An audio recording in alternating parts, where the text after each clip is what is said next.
I just landed in Dallas, got to the hotel, and recorded this podcast. I'm doing the Suns-Mavs Game 6 tomorrow, and I'm really excited.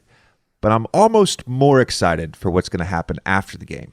Our very own Jason Gallagher has driven down to Dallas to come to Game 6. He's the biggest Mavs fan in the world. The biggest. But, Tommy, where are we going after the game? Kung Fu Saloon, baby. And why are we going to Kung Fu Saloon? Well, you and Jason have a little Pop-A-Shot competition. Jason is very confident enough, I would say, that he's going to challenge one of the best basketball shooters of all time in Pop-A-Shot and says he will beat him. So I guess we will see the result of that after tomorrow night. Admittedly, last time we played Pop-A-Shot at Kung Fu Saloon, Jason did beat me, and I paid him his winnings on Cash App. He's remarkably good. He doesn't lack confidence. He's remarkably good, though. This time, I'm getting my revenge because he's going to have to pay me on Cash App. All right, let's welcome in Jose Alvarado. Jose, thank you so much for joining us. We have wanted to get you on the show now for a few months. You're one of the most fascinating players in the NBA to us, and I gotta say, you're everywhere right now. You were just on TNT with Kenny and Shaq and Chuck and Ernie. You did the Twitter live the other day during the playoffs. How has this been? And now you're on our show, which is a big deal, I guess. How has this been for you? How just the transformation in your own life over the last 5 or 6 months? It's been amazing. It's been like it's certain things you can't put in words, and this is something that you really can't put in words. Yeah, I dreamed to be in the NBA. That was something that I really wanted to make come true. And then with this added on, I would never tell myself this is how it's gonna go. This is exactly how it's gonna go, or even just try to make it exaggerated and put the story to another better story. And this is what it's gonna be. I would never thought this would happen. With this whole 6 months happening, playing and joining the NBA, getting into a rotation and going to TNT, being on the podcast with JJ, all this is just like crazy. We're going to get to the specifics of the Phoenix series in a minute, but I'm kind of curious, do you feel like you've calmed down at all? Because the adrenaline of even just specifically, forget the media stuff, the last 3 weeks, us watching it, we were hyped up watching that series. Do you feel like you're off that a little bit, and you're you've sort of realized what you accomplished and everything like that? No, I'm not really off it because I keep watching those games. I'm like, man, it's the little things we could have done. We could have tied the series and go to Game 7. So I'm still excited. I still get butterflies when they're playing. It's a close game. I'm like, man, won't even we was there. But I'm very excited for what brings next year. It was a very great year, and I'm grateful for this year. But I'm just so excited to put the work in and learn from what I could, expand my game and make it better for next year. Going back to the sort of celebrity fame aspect of it, I'm sure you are aware, but you're somewhat of a cult hero, not only for the Pelicans, but just NBA Twitter. Jason, who is our video head of production, was the one who made that wonderful song of you with Isaac Lee. I don't know if you put that together. Jason is the guy who did that song. Oh, man, that's crazy. Man, thank you, man. Appreciate that. I should have said that at the top when you jumped on. That's my bad. But no, there's this element of of achieving sort of cult status. And I'm sure you're aware of it. Why do you think that is? Why do you think you've sort of elevated yourself beyond just a rotation level NBA player in terms of the NBA Twitter world and NBA fame? I think it's the energy, how I, go about how I'm going to play. I'm going to give it all I got. It might not be the prettiest thing, but they everyone loves when somebody work their tail off. Everyone loves when you give everything you can to something and you see the result. So that's one thing I see myself. And that's always what, I give myself a little credit now that I bring the energy. But that was my whole goal from the whole jump. So bring the energy as best I can. And I'm learning that, it's a little bit of a skill. I guess everyone tell me it's a skill to bring energy. So, that's one thing I just try to do every time I'm on the court. Even in the room in general, life is amazing. You got to, enjoy this. You got to enjoy this. I think you just touched on a really brilliant point about the NBA in general, team sports in general, and really in the larger world, going into an office space. everyone that is in a group setting brings a certain energy every day. And if all, regardless of the basketball skill part, if all 15 players brought your energy, that positivity, that enthusiasm, that joy, that chip on the shoulder, that would be a pretty fucking good group to go to work with every day. You know what I mean? Like, yeah, that's something that I will want to be part of. You know, that's something that you just be like, damn, this how it's always gonna be, man. Like, why can't you know? That's amazing. I would love to be part of that group. Yeah. JJ, I was going to ask you, is it safe to say, just, you know, of all different teams you've been on, that every good team you've been on has had at least one or two guys that are like this? Oh, absolutely. Absolutely. And I was personally always cognizant of the energy that I was bringing into the room. And I'm not saying that I'd never had a bad day, because I certainly did. I had a bunch of bad days in 15 years, I'll be honest. But, you know, I tried to bring, you know, a joy and a positivity. And generally speaking, in 15 years, I was on basically 15 great groups. And, you know, I think about TJ McConnell being a great example of that. Jason Williams being a great example of that. I played with Willie Green, your coach, you know, in a different way. He was a great example of that. Like, he was just such a joy to be around every day and was such an influence on our locker room. And so every team, you don't need one guy. You need like 3 or 4 guys to me. And someone like you, that energy, would you feel like your energy is contagious a little bit? Because I want to touch on that part of it too. Not just to the team, but to the arena, to everyone in the arena, all 20,000 people. Yeah, I mean, I think so too. I mean, when I'm in the arena, I just lose my mind. Like, I swear, everyone, like, I don't think. I don't know. It's just something that when I make a stop or take a charge or get a stop or like anything I do good, I just go screaming. And, you know, obviously, you play the NOLA. NOLA is an amazing place, and they enjoy that. Not only this NOLA, but even when I play away, you know, no matter what they say, you know, when I played at the Suns, played at Phoenix, you know, they was booing me. And when I was going, you know, doing that little fourth quarter with Chris Paul, get another 8 second, they didn't boo me. They was all like, wow, like they liked it. They, even though it was against their team, they just loved the energy. They just loved the, you know, what I just did, brought to that, you know, the arena. Are you familiar at all with the Pels 12? Have you heard that ever? The Pels 12? The Pels 12, no. Okay, it's an NBA Twitter thing. We'll touch on that at another podcast.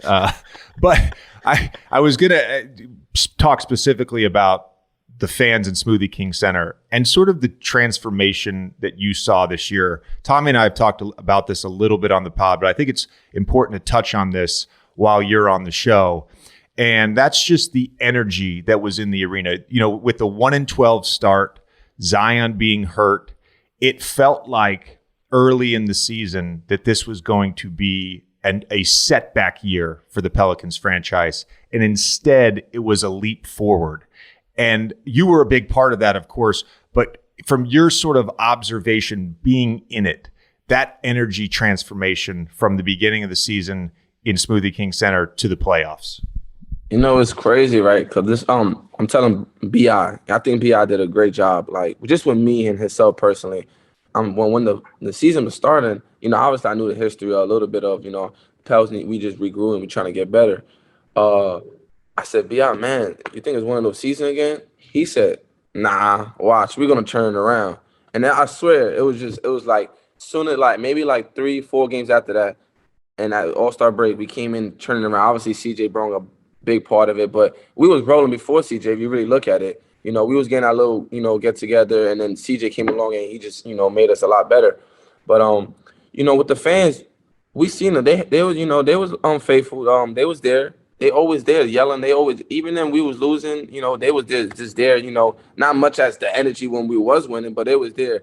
And then when we just started picking up as the season went on, I just seen like no more seats left, no more seats coming. And it's getting louder, and then it was just like, oh, hold on, we got something special here. And then as the time went on, obviously we going to play. That first playing game showed me a little, they teased us.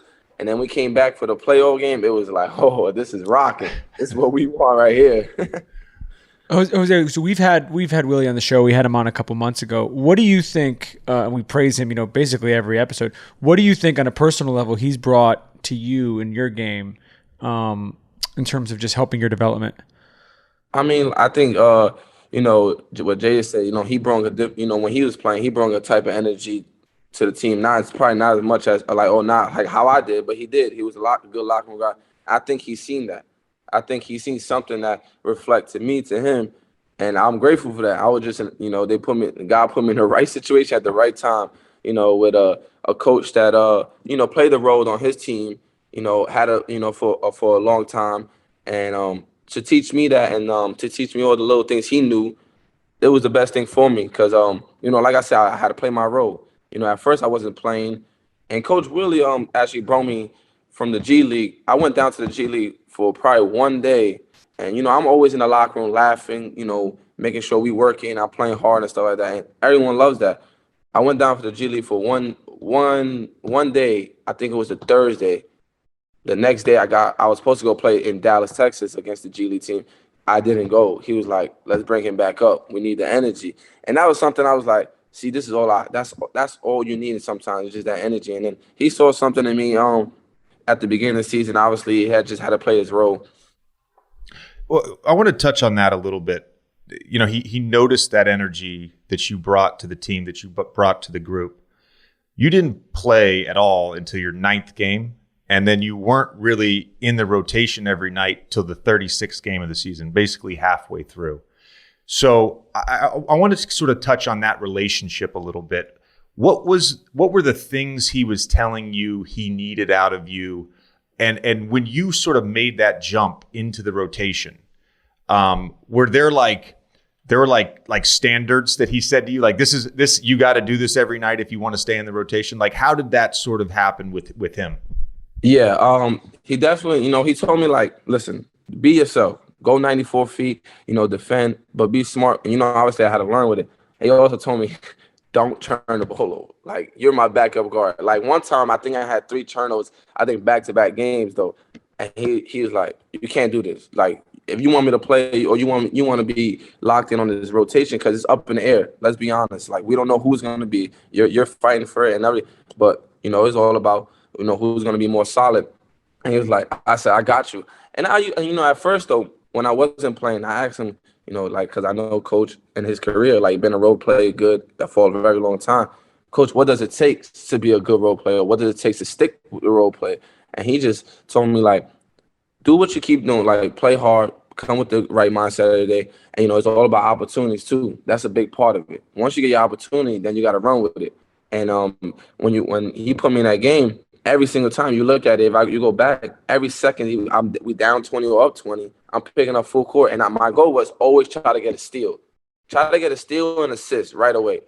Forget scoring, because listen, at the end of the day, they don't need me to score. I didn't want to score at first. I mean, I don't want to score. I could score, but that's not my role. Like, come on, like, JJ, you different. They needed you to score, not me.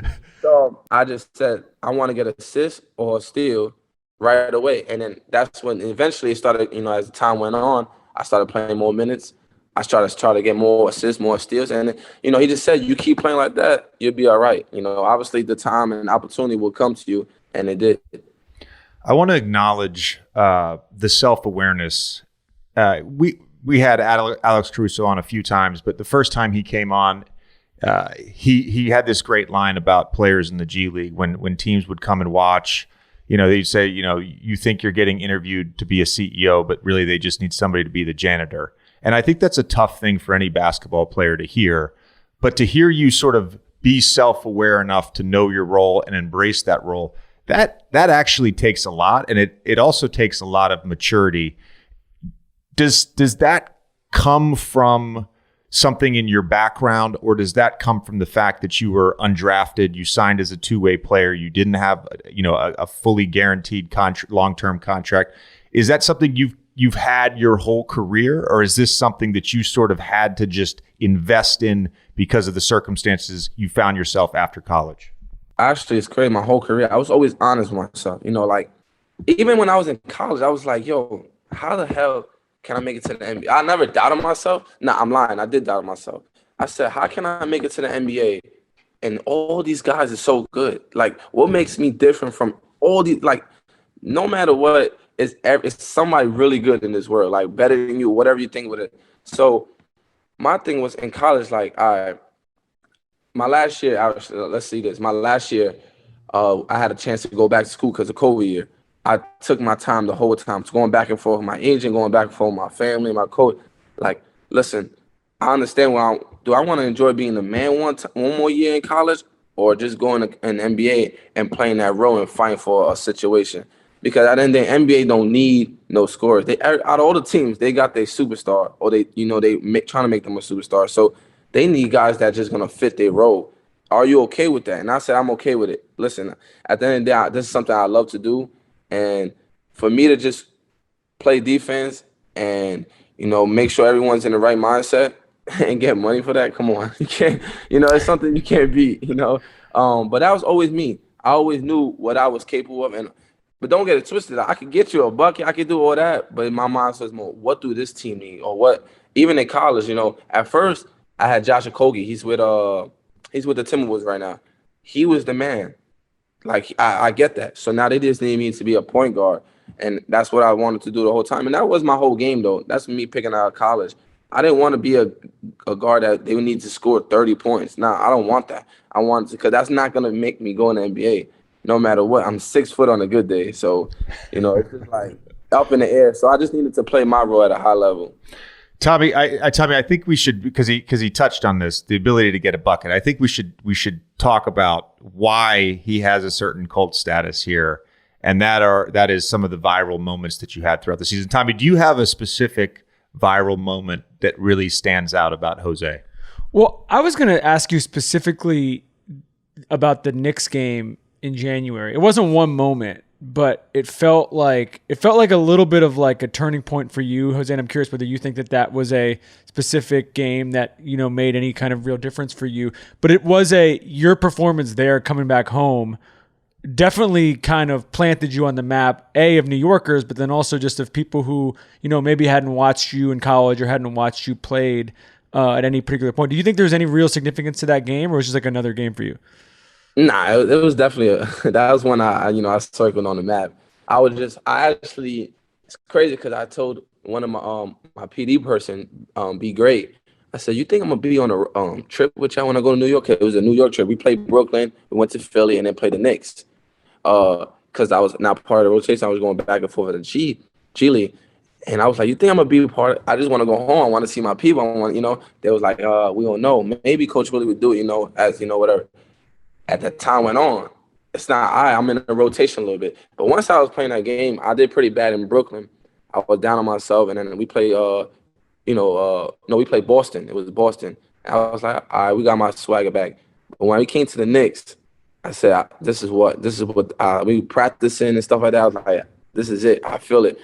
And when it happened, I was like, let's go. Like, I got the little reverse layups. I said, they're in trouble. And then that's when I just kept on going. Because I like pressure games. That's me. I know I'm not gonna be the last person to make the shot because they don't want that, but I'll take it. And if I miss it, cool. If I make it, great. But I don't want that. That's the pressure I want. That's all that fourth quarter, like this series, with the playoff with the Suns, I wanted it. Make or miss, I needed that. I needed the ball. Jose wants all the smoke. That's basically what he's saying, Tommy. Tommy, I am curious though. I want you to answer my question. I am curious. Your favorite Jose moment from this season? I think I would say my favorite moment was probably from Game 6. You had a lot of moments in that series, the Game 6 in the Sun series. I think there was like 5.5 or 6 minutes left, and you guys were down 1 or 2 or something like that, and you hit that kind of crazy. This is about the point about you being able to score. You hit that kind of crazy running floater, and it was an and one. And I forget how much you had scored at that point. But that felt like the whole game was nuts. And it was like you and Chris were in this battle. He didn't miss obviously the entire night, but that felt like this sort of culmination of the like, what the fuck is Jose Alvarado doing right now? How is he taking the best, arguably the best point guard of all time, one-on-one, and maybe going to bring this to a game 7? So I guess that for me was my number one. Nah, yeah. It's crazy. I told my dad, because my dad came to those games. I probably end up with probably like 9, 7, maybe like 10, 11, right? But like 7 or 5 or 9, right? I said, yo, Dad, every time I'm done with this game when we win, I feel like I have 30. Like, it's like the worst, craziest 9 points, 7 points ever. Like, it just all happens in the fourth quarter. So that's probably why it feels so high, because so it's tense. Like, every time it's like, all right, let's go. It's fourth quarter, it's, do or die. Obviously playing against a great team and a great player. So it was dope to have those fourth quarter moments, though. I'll tell you that.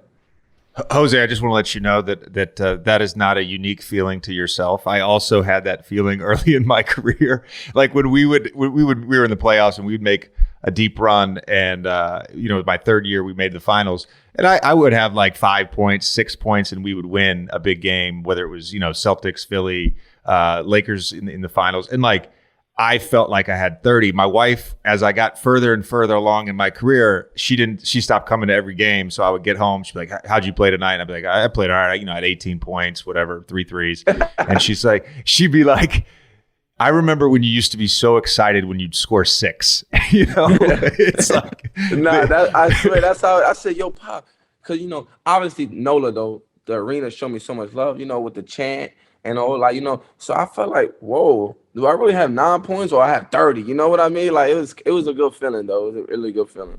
I want to talk about Chris, because my understanding, I talked to him, I don't know if it was during the series or right after the series, and we chatted about you a little bit. And he told me that you actually went to his camp, at his point guard camp when you were in college. So he had known you a little bit. But that challenge that you basically embraced head on of guarding him, making life tough for him.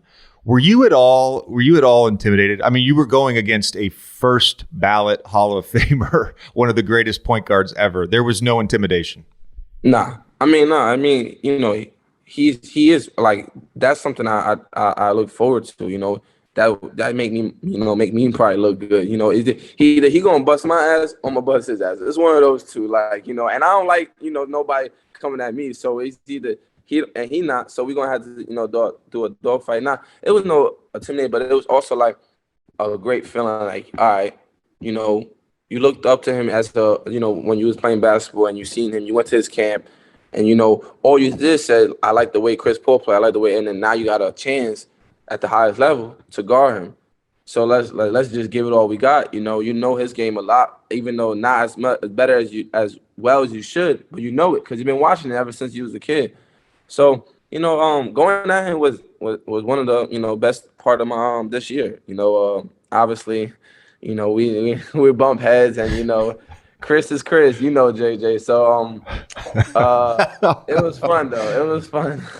Yeah, just two psychos just going at it. I loved it. So the early in the series, you tried. We're gonna get to the sneak attack in a second, but earlier in the series, you tried the sneak attack, and he caught you and he waved you, and then later on in the series, you got him, and after the game, you said he's one of the guys that was on my list. Do you really have a list in your head of players that you would like to get with the sneak attack? To be honest, it's everybody. But since he told me to get my ass back, he was one that I said I'm gonna make a list for him.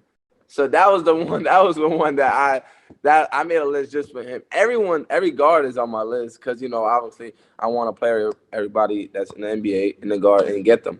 But when he told me that, I tried to do it. He said, "Get your ass back." I said, "Oh, I gotta get him. This is one I gotta get." So it was one of those. I made a list just for CP. It became personal. What's the origin of that? Of just hiding out on the baseline? Is that something that you did in like youth basketball at 11 years old? Like, when did that start? I started doing it in AAU basketball because it was just something that, like, honestly, if I could tell you that I can remember when I started doing it, I don't. Oh, how did it start working? I really don't remember. I just know when I did it, I seen in my head, I was like, yo, this could really work. And I was doing it when we was up, we're down like three CP3 in the AAU, and we needed a stop. And everyone was like, my coach was so cool with me. He's my big brother. So he was like, all right, this better work. And when it was working, I was like, all right, this is something I could do. But every time I played in high school or college, and those coaches would tell you, they told me to stop doing that. Like, don't do it. Like, I don't care if it worked 1 time, 2 times. Don't do it. You got to get back.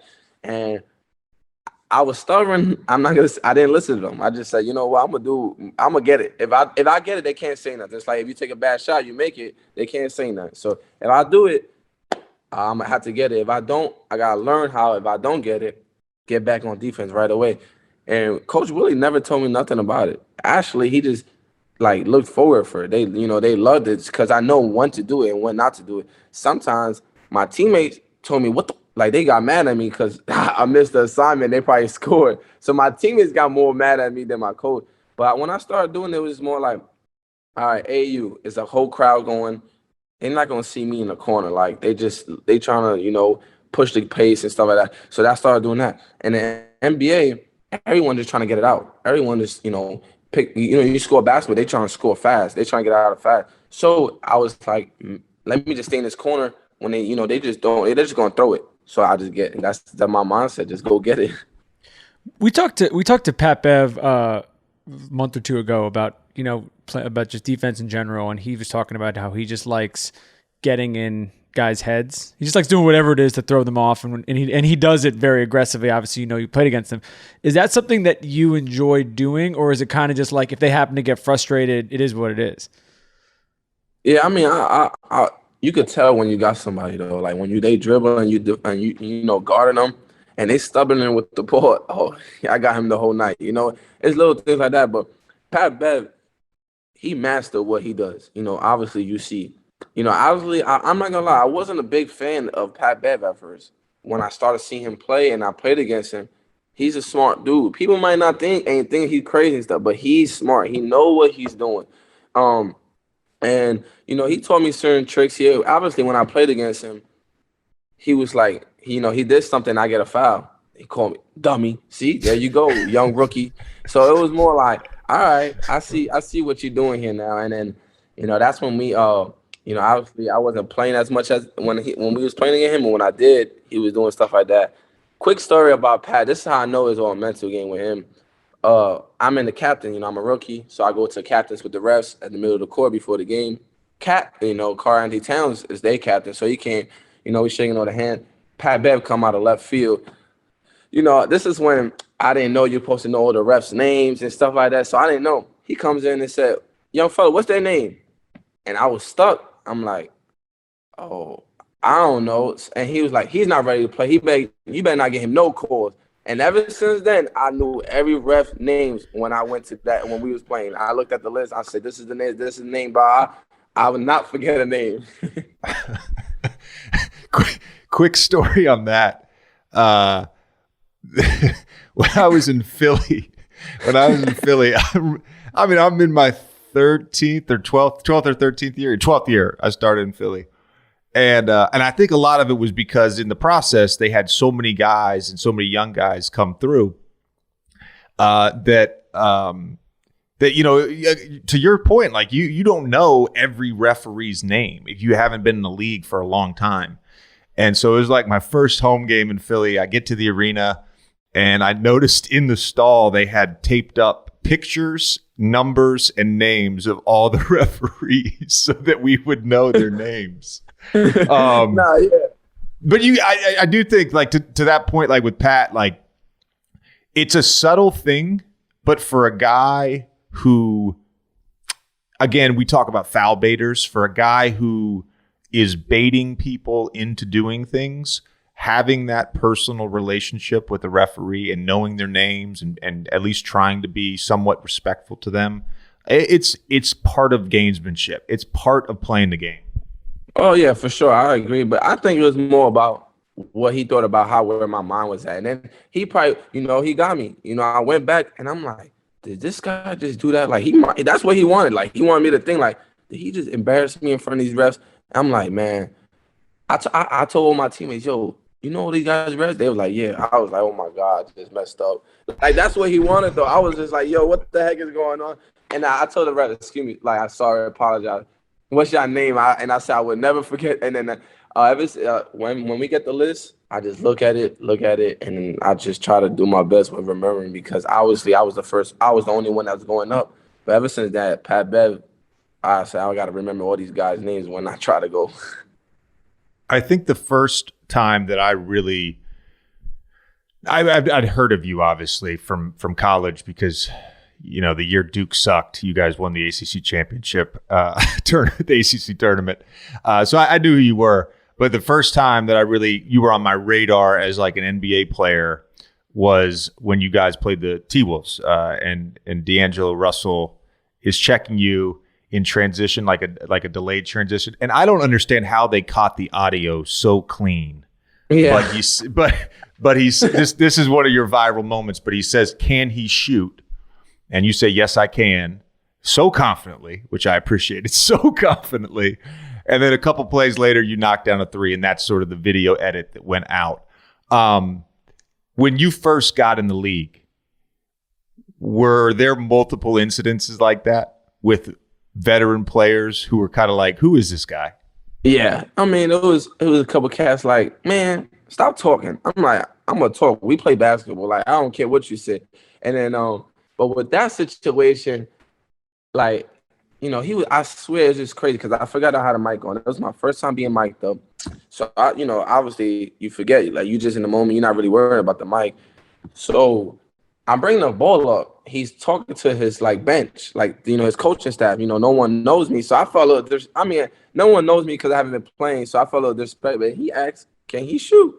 Regardless if I shot 5%, I'm going to answer the same way, because you know what? You're not going to just ask if I can shoot. So it's just more of those moments like, "Man, yeah, I can shoot. Like, come on, don't." And then as the time went on, I got comfortable. But it was more situations like that, but not to that certain extent. What about the Joel situation? JJ and I were talking about that earlier. Oh, my God. Joel, he is like that's my first start in Philly. Stuff like that happened. This is my first time learning how much the tech is, first of all. So I'm like, so that happened. Me and Joe was talking crap, and he kept on saying, "Shut the fuck up." So I'm like, I'm not, the ref is there, and you're not going to, we going back and forth. They want me to stop. My pride got involved. So we kept going back and forth saying it, and he kept saying it. So I'm like, I'm not going to stop either. So once that happened, the ref said, "Tech both of us." And then I went to the bench. I said, "How much is the tech?" They told me how much. I said, "Oh my God." I told the ref, "Listen, y'all know I'm on a two-way. Why y'all doing that to me? He's the one with more of the money. Like, why y'all doing that to me?" And then they started laughing. And then when we had the free throw line, we still talking crap. But Joe was like, "Yo, I like that. Yo, I like how I like how you want all the smoke. You're not scared." I'm like, "Yeah, man, but why you gotta do that? I'm on a two-way." He said, "You on a two-way? I got you. Don't worry." And then that's what he took care of it. I was like, "Oh, man, appreciate the love." Wait, so how did he take care of it? Did he Venmo you? Did he send you a check? Did he give you cash? He gave me cash right after the game. Did he really? Yes. Tommy, you know why Joel had that cash? You know why he had the cash? Gambling money. Gambling money.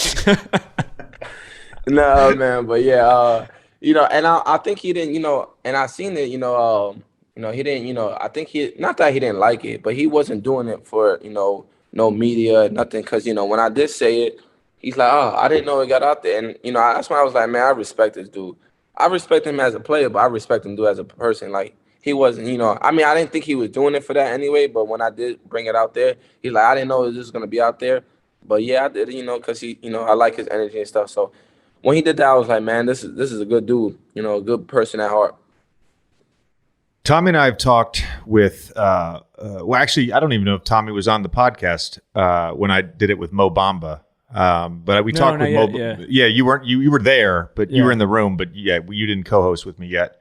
But I talked with Mo Bamba about this. We talked with Kemba about this at some point, and that's just New York City basketball, like high school prep basketball. How there's just not a lot of NBA players that come through New York City anymore, like there were in previous generations, 70s, 80s, 90s, early 90s, Stephon Marbury, Kenny Anderson, like these guys, absolute legends in New York City. What was your experience like? You went to Christ the King, and I'm just curious, like the level of competition, why you think that there aren't as many NBA players that come through New York City anymore? I think, we got a lot of great players, obviously really good, and maybe good enough to be in the NBA. I think what is our pride, like our New York pride. Like we just want to be, everyone in New York, when we killing everyone, they saying yes. We got a lot of yes people. And this is no disrespect for New York because this is my home. I love it. But, I think we need more people would be like put us straight because eventually we're gonna be in a court or we're gonna be in a building with people as good as us or maybe even better at the time, and we're just gonna have to take how that is.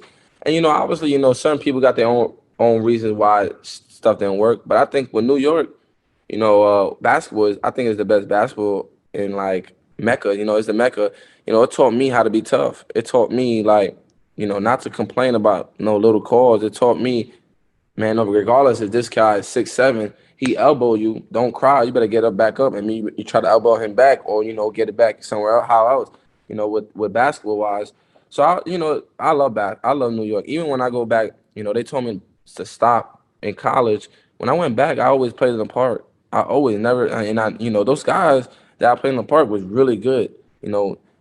It's just the situation probably didn't go as well as when I'm growing up, but they really are good. Like they really could play in college basketball. They could play, I don't know the NBA, but they could play a professional basketball somewhere. And me going against them, it made me better. Sometimes the situation probably don't work for guys like growing up. What do you think the best basketball park is in the city? I want to say Dykeman. But like me, I wasn't I played in Dykeman, I played in all that, but I wasn't those regular New York guards that's gonna dribble the ball, crossover. The hype wasn't always with me. New York always messed with me, and they showed me so much love. Like to this day, even when I was there, like this kid's good, but it just wasn't like one of those regular New York guards. Like Kenny and Stephon coming down. Sebastian Telfair, Lance Stevenson. Yeah, these guys coming out of high school, these guys were legends. They were so hyped. Yeah, they was like, what the hell? So it was just more, I wasn't that person. I was more of a like, this guy's really a legit guard. Like those are just pure scorers and nasty athleticism. Like they just get whatever they want. Me, they seem a little different. So, it was a little different going to Dykeman. I used to grow up in Brooklyn, Williamsburg. I played in a park called Bedford Park where the talent wasn't really like that, but the heart was all there. Like you talking about, remember how you said with those energy and 15 players with Jose? That's it. That's that part. But then I moved to Queens to a park called PSMS 200 where the talent was there. But that I brought the heart and the energy and stuff like that. So that park with the 15 groups, that's where I grew up at. Those are the guys. That's essentially what shaped you then. By the way, I just want to mention this because I rarely let an opportunity pass to get nostalgic on the podcast. Christ the King is where my McDonald's All-American 3-point contest was. So yeah. I have been inside Christ the King's gym. I'm trying to remember who won the dunk contest. I think it might have been Carmelo. Carmelo might have won my year. Actually, it's crazy. I was watching that game. I'm like, yo, I know this gym. Like I was watching it on YouTube. I'm like, yeah. I know this gym. And it's still the same. It's the same exact gym you go in there. It's obviously a little more brand new floors and stuff, but it's the same exact gym. And I was like, wow, that's crazy. Everyone loves a wedding, right? And whether you're going to be a groom in a wedding party or a lucky guest, everyone wants to look their best. Well, with a custom-fitted suit from Indochino, you'll look great, feel confident, and enjoy the big day without fussing over your clothes. And honestly, it doesn't matter what the event is. When you can choose every detail on a suit, shirt, dinner jacket, and at more affordable prices, you know you're going to look and feel great. Every suit is made to your exact measurements, and you can customize every detail. Create a suit that fits you and your style perfectly, with options for fabrics, label shape, custom monograms, statement linings, and more. And the best part, Indochino suits start from just $429 and shirts from just $79. Yeah, Tommy, I've ordered from Indochino, and there's nothing like a tailored suit that fits perfectly. You can move at ease and feel confident that you look great. So if you've got a big day coming up, getting the perfect look is no big deal with Indochino. Get $50 off any purchase of $3.99 or more by using promo code OLDMAN at Indochino.com. That's $50 off a purchase of $399 or more at Indochino.com. Promo code OLDMAN. It's no secret that aches and pains can keep you from accomplishing your fitness goals. Well, now there's help. With new Plus CBD pain relief topicals, say goodbye to sore muscles and joints and power through your workouts. Over the years, I've certainly had my fair share of injuries from the NBA grind, and I can confidently say that Plus CBD pain relief topicals have been instrumental in helping me bounce back faster between workout sessions. That's because they feature a potent blend of CBD, menthol, and camphor to keep you pain-free and performing at your best. The Sport Recovery Stick is crafted for on-the-go use, which is perfect for anyone who needs it at work, on vacation, or pretty much anywhere you go, while the penetrating pain cream is formulated to alleviate pain and discomfort. And don't forget to try the sleep gummies to help make restless nights a thing of the past.